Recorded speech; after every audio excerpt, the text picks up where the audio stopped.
During a quiet moment, she said, "If I'm being honest, I always hoped to end up with someone else." I just smiled and said nothing. Next morning, I packed her things. Lease was in my name. She came home to boxes and a note. "Now you can." Hey viewers, before we move on to the video, please make sure to subscribe to the channel and hit the like button if you want to see more stories like this. And if you have your own story to share, send it to me. My contact info is in the description below. I'd love to feature it in an upcoming video. Thanks. Hey Reddit, long-time lurker, first-time poster. Throwaway for obvious reasons. Mutual friends might recognize this mess.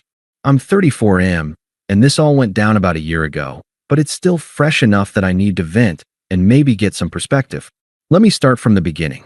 I met Sarah, 32F, 5 years ago at a mutual friend's barbecue in our mid-sized city. She was this vibrant, creative type, working freelance in graphic design, always talking about her big dreams of starting her own studio. I was the steady one, with a solid job in software development. Nothing flashy, but it paid well and gave me flexibility. From the jump, I was all in. She moved into my apartment after 6 months because her place was a dump, and honestly, I loved having her around. The lease was in my name since I'd been there for years, and it just made sense. Over time, I bent over backward for her. She had student loans piling up, so I covered most of the rent and bills to give her breathing room. When she hit a rough patch 2 years in, lost a big client, spiraled into self-doubt, I was her rock. I'd come home from long days coding, make dinner, listen to her vent for hours. I even turned down a promotion that would have meant relocating because she wasn't ready to uproot her network. "We'll build this life together," I'd say, and I meant it. I pictured marriage, kids, the whole package. Little things, like surprising her with art supplies or planning weekend getaways to inspire her work, became our routine. She always said I was her safe harbor, and I took pride in that. But looking back, there were cracks I ignored. She'd make offhand comments about guys at her co-working space. "Oh, Jake's so adventurous. He just got back from backpacking in Europe." Jake was this colleague, mid-30s, always posting about his thrill-seeking life on social media. I'd brush it off as harmless, but it planted seeds of doubt. Still, I stayed loyal. No flirting on my end, no late nights out without her. I was committed through and through. Then came the night everything shattered. It was a quiet Thursday evening, about 8 months ago. We'd had a low-key dinner, pasta I cooked, and were lounging on the couch watching some mindless show. Out of nowhere, during a commercial break, she turns to me with this thoughtful look and says, "Hey, can we talk?" If I'm being honest, I always hoped to end up with someone else. I froze. The room felt like it tilted. "What do you mean?" I asked, keeping my voice even, though my heart was pounding. She sighed, like it was no big deal, and leaned back. "Don't get me wrong, you're amazing. Stable, kind, all that. But growing up, I imagined my life with someone more exciting. Someone who pushes boundaries, like Jake from work. He's got this energy, you know?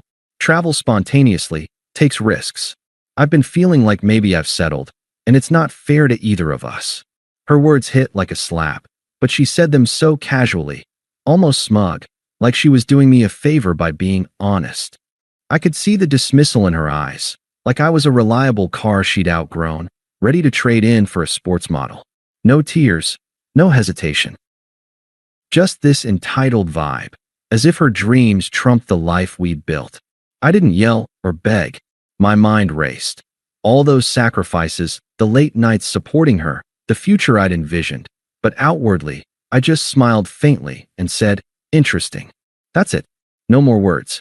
She looked at me expectantly, like she wanted a fight or reassurance, but I changed the channel and pretended to watch the show. Inside, though, it burned. Why wasn't I enough?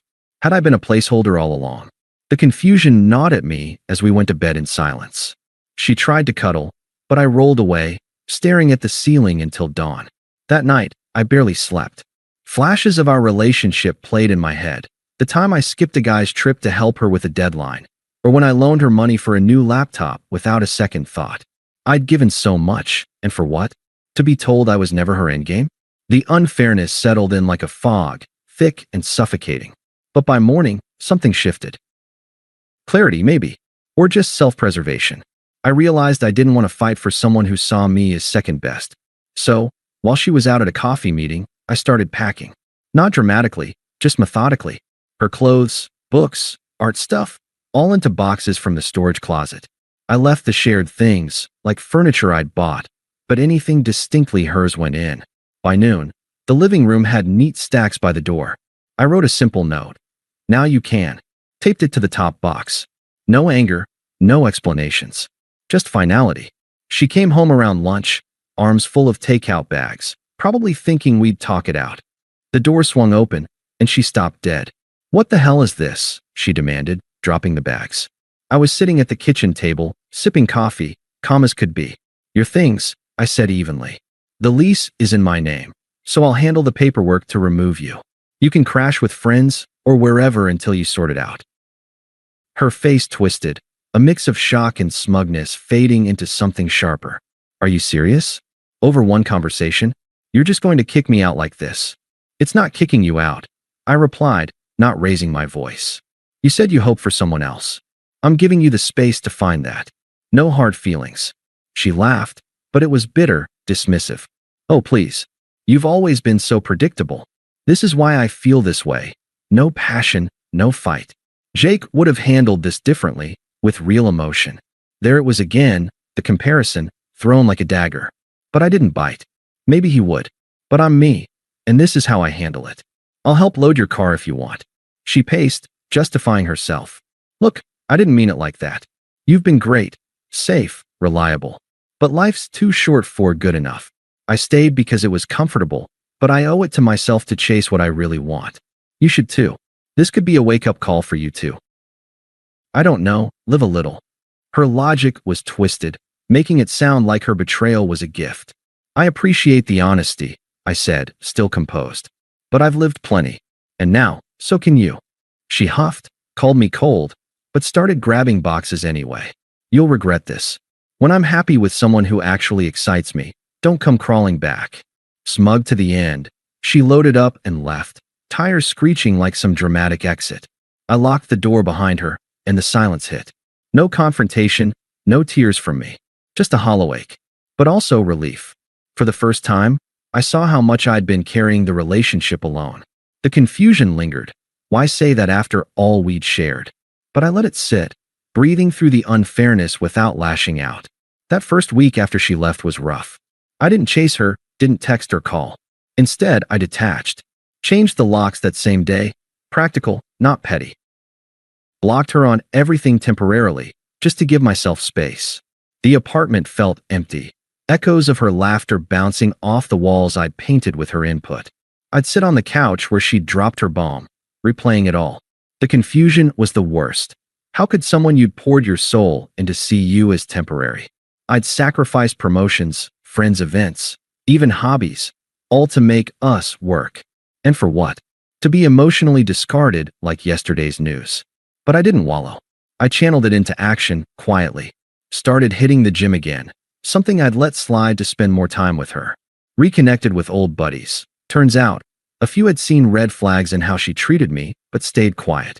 One night over beers, my friend Mike said, "Dude, she always acted like you were lucky to have her." Good riddance. It stung, but it helped. I threw myself into work too, finally accepting that promotion I'd turned down before. It meant longer hours, but also a fat raise and a fresh start. No emotional outbursts, no revenge plots. Just me, rebuilding in silence. The unfairness lingered, though. I'd wake up some mornings with that hollow ache, wondering if I'd ever been more than a backup. But I let it breathe, journaled about it, went for runs to clear my head. Slowly, the fog lifted. I realized her betrayal said more about her than me. I wasn't the problem. Her inability to appreciate loyalty was. By month 2, I was sleeping better, laughing more. Detachment became my armor. I even started dating casually, nothing serious, but it reminded me I was desirable. Life without her drama? Surprisingly peaceful. It took about 3 months for the cracks to show in her shiny new life. From what I pieced together later, mutual friends spilling tea, her vague social media posts, she'd jumped straight into things with Jake. Moved in with him quick, posting pics of their adventures, weekend hikes, spontaneous road trips. Subtle digs at her boring past, which I knew were aimed at me. But here's where it unraveled, and damn, it was poetic. Jake, turns out, was all flash, no substance. Unstable as hell.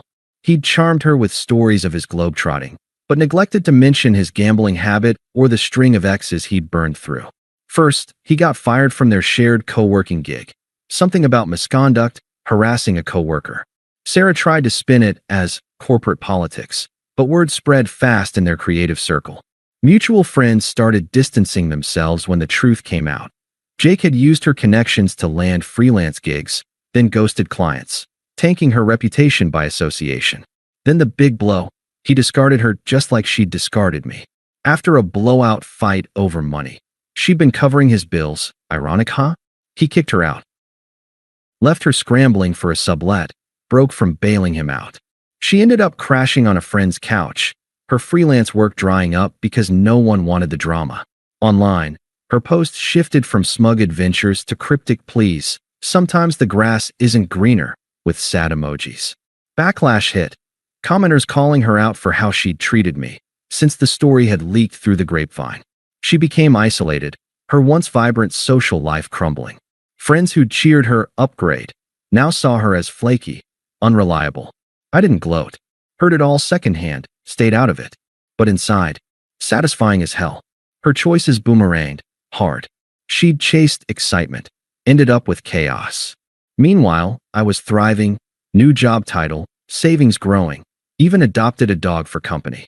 The reversal felt earned, like the universe balancing the scales after I'd sat with the betrayal's weight. Fast forward another couple of months, around 5 months post-breakup. I'd heard whispers of her downfall, but kept my distance. Life was good on my end. Promotion kicking in, new routine solid. Even started seeing someone casually, a woman named Emily from my gym. Nothing serious yet, but she was kind, grounded, the opposite of Sarah's chaos. I was finally feeling like myself again, no longer confused or weighed down by the betrayal. That's when Sarah started reaching out. It began subtly. A text one evening. "Hey, it's me. Can we talk? I miss our talks." I read it, felt a flicker of that old ache, but deleted it without replying. Detachment was my rule now. A few days later, another. "I know I hurt you, but Jake was a mistake. He turned out to be controlling, unstable. Kicked me out last week. I'm on a friend's couch. It's humiliating." Still, silence from me. I wasn't interested in her sob story. But she ramped it up. Calls started coming in, voicemails at first, her voice shaky. "Alex, please pick up. I see now how good we had it. You were always there for me, and I threw it away for some fantasy. Let's meet for coffee. I just need closure." Closure? That was rich, coming from someone who dropped her bomb without a second thought. I blocked her number after the third voicemail. But she wasn't done. She switched to email. "Why are you being so cold? I thought you cared about me. Jake used me. Borrowed money I can't pay back. Isolated me from everyone. My freelance gigs are gone because of the drama he caused. I'm broke, Alex. Remember how you helped me through tough times? I need that now." Her pleas were laced with hypocrisy, acting like I owed her support after she'd dismissed me as settled. But I stayed firm, no response. That's when she pulled in the reinforcements. Her friends, the same ones who'd liked her adventure posts, started messaging me on social media. One, her bestie Lisa, DM'd, "Dude, Sarah's a mess. You're really gonna ignore her after everything? That's low." She made one mistake, cut her some slack. Toxic as hell, like I was the villain for protecting my peace. Then her family got involved. Her sister, who I'd met a handful of times and never vibed with, called from an unknown number. "Alex, this is Megan. Sarah's told us what happened. You're being heartless. She was honest with you, and now you're punishing her? Family sticks together. You were basically family. At least hear her out." Unpleasant didn't cover it. Entitled, pushy, like her betrayal was a minor blip. I hung up mid-sentence and blocked that too. But Sarah escalated. She showed up at my apartment one night, banging on the door. I peeked through the peephole. She looked disheveled, eyes red. "Alex, I know you're in there. Open up. This isn't you. You're not cruel." I didn't open it. Called building security instead, who escorted her out. The next day, more texts from a new number. "How dare you sick security on me? I thought we could be adults about this." Fine, be that way. You're showing your true colors. Boring and spineless, just like I said. There it was, the anger bubbling up after her pleas fell flat. Desperation turning to rage, revealing the same smug disrespect from that quiet night. You'll end up alone, she fired off in another message. No one wants a guy who ghosts like a coward. Her attempts peaked with a final in-person ambush at my favorite coffee shop. She must have stalked my routine. I was grabbing a latte when she cornered me. Alex, stop ignoring me. Her voice cracked, but there was an edge. I admit it, I was wrong. Jake's abusive, left me with nothing. My friends ditched me when the truth came out.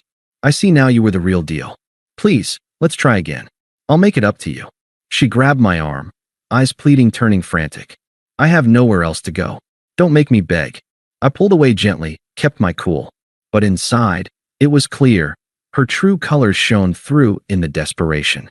No genuine remorse, just self-preservation. I walked out without a word, but that wasn't the end, not yet.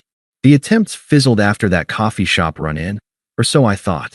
A month later, 7 months total since the split, I got invited to a mutual friend's wedding. Small affair, but Sarah was on the guest list too, from before everything blew up.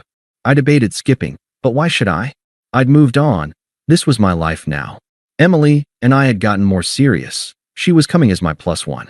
Stable job, new apartment on the horizon, dog thriving. I was in a good place, emotionally free from the confusion that once haunted me. The wedding was at a cozy venue outside the city, garden set up with twinkling lights. I arrived with Emily, mingling easily. Then I spotted Sarah across the lawn, alone, dress a bit wrinkled, nursing a drink. She looked smaller somehow, the smugness gone, replaced by something hollow. Our eyes met, and she beelined over. Alex, she started, voice low but urgent. I didn't expect to see you here. With her, she glanced at Emily, who was chatting nearby, then back to me.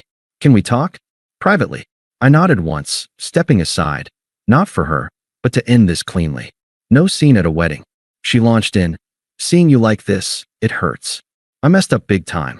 Jake was a nightmare, controlling, cheated on me too. I'm starting over, but it's hard. I realize now you were my safe harbor, like I always said. We can fix this. I'll change. No more comparisons, no chasing excitement. Please, give us another shot. I see how good you look, how happy. That's what I want back. Her words dripped with hypocrisy, echoing her old justifications, but flipped. She reached for my hand, desperate. Don't throw away what we had. I was stupid, but I'm better now. I looked at her steadily, feeling nothing but indifference. No sympathy, no lingering care. She'd become irrelevant, a chapter closed. Calmly, I mirrored her logic back. You said you always hoped for someone else, someone exciting. Now you have that freedom. Like you told me, life's too short for good enough. Her face crumpled. But that was a mistake. You're better than him. Seeing you with her, it makes me realize what I lost. Exactly, I said firmly, focusing on my growth. I've upgraded my life. New job, new horizons, someone who values what I bring without comparisons. You're not part of that anymore, haven't been for a while. She teared up, anger flashing again. So that's it. You're just done? After I poured my heart out. I shrugged lightly, the reversal complete. You poured it out that quiet night too. This is me preserving my peace. Good luck, Sarah, truly. But we're over. I walked back to Emily, who squeezed my hand. Sarah slunk away, alone amid the celebrations. Later, friends told me she left early, humiliated. No more texts, no more ambushes. She'd seen the power flip, me thriving, her desperate. Final update. It's been a few months since the wedding. Emily and I are official now. Life's upgraded in every way. Sarah? Faded into irrelevance. Lesson learned. Don't beg for scraps when you deserve the feast. Thanks for reading, Reddit. Your comments help me process. If you're in a similar spot, walk away with dignity. It pays off. Thanks for watching. Make sure to subscribe to the channel and hit the like button. What do you think about this story? Share it in the comments.